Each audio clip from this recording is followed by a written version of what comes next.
नमस्कार, मैं डॉक्टर महेश वर्मा और आज का दिन बाबा साहब भीमराव अंबेडकर साहब के महापरिनिर्वाण का दिन है और आज के दिन बाबा साहब का देहांत हुआ था और आज के दिन उनको चाहने वाले लाखों करोड़ों लोग दलित वंचित समाज के खास तौर पे उनके रास्ते बने हुए रास्ते पर चलने के लिए यहाँ पर उनकी प्रतिमा स्थल पर आकर श्रद्धांजलि अर्पित करते हैं।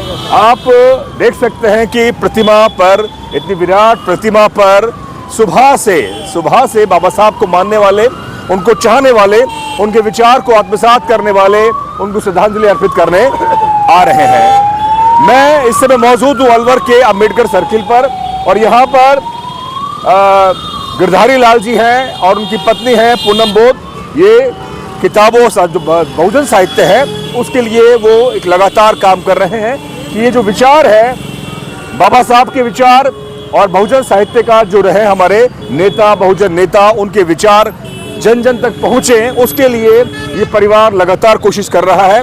मेरा मानना यह है कि जब तक आप इन साहित्यों को नहीं पढ़ेंगे, ये तमाम साहित्य आप देखिए, संविधान की मौलिकता, संविधान के अधिकार, संविधान की उपयोगिता पर लगातार सवाल उठ रहे हैं। संविधान बचाने और संविधान लागू करने के लिए तो आप इन पुस्तकों को पढ़ें, जिससे आपके अंदर विचार आएगा, विचार के साथ साथ आप अधिकार मांगेंगे। तो मैं जो कह रहा हूं कि देखिए कितनी भीड़ है, लगातार लोग इन किताबों को खरीद रहे हैं और लोगों को वितरित भी कर रहे हैं। और ये गिरधारी लाल जी हैं जिनका सुजाता बुक स्टोर के नाम से इनका ये बुक स्टोर है, जो 14 अप्रैल 6 दिसंबर तमाम इन दिनों में वो ये पूरा एक स्टॉल लगाते हैं। मैं बता रहा हूं कि किसान का कोड़ा महात्मा ज्योतिराव फूले ने लिखी। सामंतवाद, जो जमींदार प्रथा, उसके खिलाफ उन्होंने लिखी। एक ऐसी सदी में जिस समय आडंबर था, अंधविश्वास था, वैज्ञानिकता धीरे धीरे अपने प्रभाव में आ रही थी, उन्होंने लिखा कि किस तरह से जमींदार और सामंत किसानों को गुलाम बनाए रखती है। चमचा युग, मैंने कहा कि चमचा युग मान्यवर काशीराम साहब ने लिखी। एक ही किताब लिखी उन्होंने, कई अखबार चलाए, कई पत्रिकाएं चलाई अपने बहुजन राजनीति को आगे बढ़ाने के लिए। चमचा युग एक ऐसी पुस्तक है जो बताती है कि आप कई राजनीतिक पार्टियों में दलित समाज के कई नेता होंगे, लेकिन वो आपकी आवाज नहीं उठाते। वो विधायक बनते हैं, सांसद बनते हैं, मंत्री बनते हैं, वो सिर्फ अपने लिए बनते हैं, समाज के लिए नहीं। वो चुने तो जाते हैं आरक्षित सीट से, लेकिन वो अंतर्गतवा अपने ही संपत्ति को बनाते हैं और जब हक और अधिकार की बात आती है तो उनकी जुबान शांत रहती है। तो मान्यवर काशीराम साहब ने चमचा युग लिखकर एक क्रांति की थी और मैं चाहूंगा कि इस किताब को पढ़ें जहां से भी मिले। और सुजाता बुक स्टोर अलवर से आप खरीद सकते हैं। माता रमाबाई, बाबा साहब की हम साथी, उनका अथक प्रयास। बाबा साहब कोलंबिया विश्वविद्यालय में जाते हैं, इंग्लैंड जाते हैं और उनके लिए वो यहाँ पर अपने बच्चों का लालन पालन करती हैं। ये सारी किताबें, पेरियार, साउथ के वो महान शख्स जिन्होंने साउथ के अंदर जो आडंबर है, अंधविश्वास है, पाखंड है, ब्राह्मणवाद है, उसके खिलाफ पूरे जीवन भर संघर्ष किया। और आज जो इस समय डीएमके की सरकार है वो इन्हीं के विचार से चलने का प्रयास कर रही है। मैं जो बता रहा हूं आपको, ये आप देखिए, पूना पैक्ट दिखाएंगे भाई साहब एक बार। पूना पैक्ट 24 सितंबर 1932 को बाबा साहब और गांधी के बीच में, महात्मा गांधी के बीच में यरवदा जेल में जो समझौता होता है, बाबा साहब 2 वोट का अधिकार, सेपरेट इलेक्टोरल मांगते हैं लेकिन नहीं मिलता।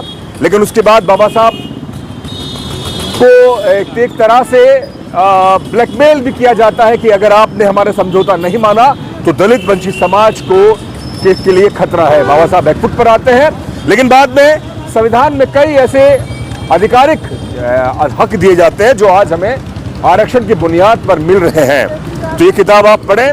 तो मैं जो कह रहा हूं कि यहाँ पर ये तमाम साहित्य हैं, इन साहित्यों को आप पढ़ें और इसको पढ़ने के बाद विचार अपने अंदर लेकर आए और सिस्टम से सीधा सवाल करें, क्योंकि आपको उन्होंने क्या दिया है। एक बार मैं आपको दिखाऊं, आप न केवल ये किताब है बल्कि आप यहाँ से ये कैलेंडर भी आप ले सकते हैं। कि बीएसएस आइकॉन जो भी ये कैलेंडर है, जिसमें हमारे तमाम जो बहुजन महानायक हैं उनका विचार, आप उनकी आकृति आपके सामने रहेगी तो आपके अंदर कॉन्फिडेंस रहेगा। बुद्धा के विचार, उनके लिखे हुए छोटे छोटे कोट्स हैं।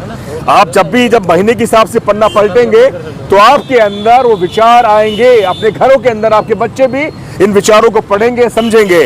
और आप देखें मान्यवर काशीराम साहब, बहुजन राजनीति के सबसे बड़े प्रणेता, आज बहुजन राजनीति जो आज अगर हमारा कांग्रेस बीजेपी में जो दलित समाज का जो नेता है वो इनके बुनियाद पर है। वो कहे कि मैं कांग्रेस बीजेपी से मैं नेता बनाऊं, आप नेता तो बन सकते हैं लेकिन ठसका आपको नहीं मिलता, ठसका मिलता है मान्यवर काशीराम साहब के प्रयास से।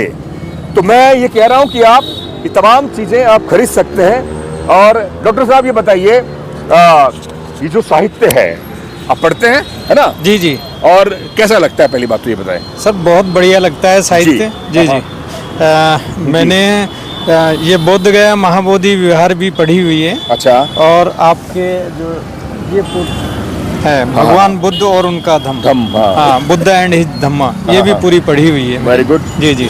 मतलब कि ये साहित्य पढ़ने से अपने अंदर विचार आते हैं, हमारी विरासत की जानकारी मिलती है, इतिहास के बारे में पता लगता है, और जो हमें नहीं पढ़ाया गया, हमारे टेक्स्ट बुकों में नहीं पढ़ाया गया, उससे पता लगता है कि हमें पढ़ना चाहिए।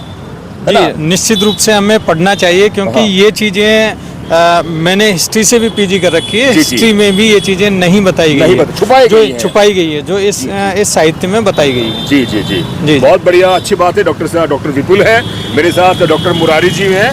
मुरारी जी, डॉक्टर साहब लगातार आपके पास तो पूरे घर में लाइब्रेरी है, जैसा कि मुझे जानकारी है, काफी किताबें हैं, बाबा साहब से। आज के दौर में जिस तरह से साहित्य अब जन जन तक पहुंच रहा है, और वाकई उससे अच्छा लगता है कि इस साहित्य के माध्यम से लोगों अंदर विचार पहुंच रहा है। एक समय था जब बहुजन साहित्य ढूंढने पर भी नहीं मिलता था। जी जी, नहीं मिलता था। और आज जैसे जैसे एजुकेशन बढ़ी है, शिक्षित हुए हैं लोग, धीरे धीरे करके ये चीज़ें निकल के भी आई हैं, रिसर्च भी हुई हैं, तो ये चीज़ें निकल के भी आई हैं। तो जैसे जैसे लोग इस चीज़ को, साहित्य को पढ़ रहे हैं, उनको अपने इतिहास की जानकारी हो रही है, और सही रूप में जो पुराना इतिहास है वो आज निकल के आ रहा है, निकल कर आ रहा है। और लोगों को जानकारी जैसे जैसे हो रही है तो वो उस चीज़ का वो अध्ययन कर रहे हैं, और गहराई से और अभी आगे और अध्ययन करना चाह रहे हैं। तो हमारे जो एजुकेशन सिस्टम की हम बात करें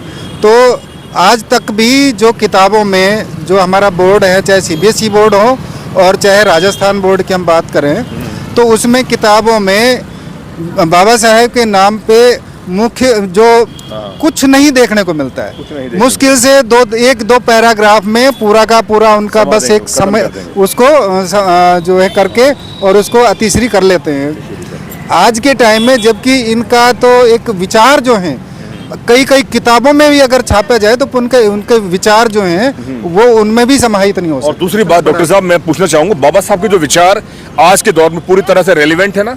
बिल्कुल, आज के समय में, जबकि आप पूरे विश्व में देखिए, आपस में जो लड़ाई और इस तरह की जो घटनाएं घट रही हैं, आपस में कंट्री जो है आपस में वर्चस्व की एक लड़ाई होती जा रही है, तो इस आज के दौर में देखें तो क्योंकि एक समता, समानता, बंधुता की जो बातें जो बाबा साहब ने कही हैं वो आज के दौर में, आज के परिप्रेक्ष्य में और ज़्यादा महत्वपूर्ण हो जाती है। तो ये जो है, इस चीज़ को अगर हम आगे अगर विश्व के स्तर के भी लेके चलें तो ये बहुत महत्वपूर्ण हो जाता है। बिल्कुल है, बिल्कुल। बहुत बहुत शुक्रिया। डॉक्टर साहब ने सही कहा कि बाबा साहब के विचार आज भी तकरीबन 80 साल बाद, बाबा साहब को 68 साल हो चुके हैं बाबा साहब को गए हुए, लेकिन उनका विचार आज भी रेलिवेंट है।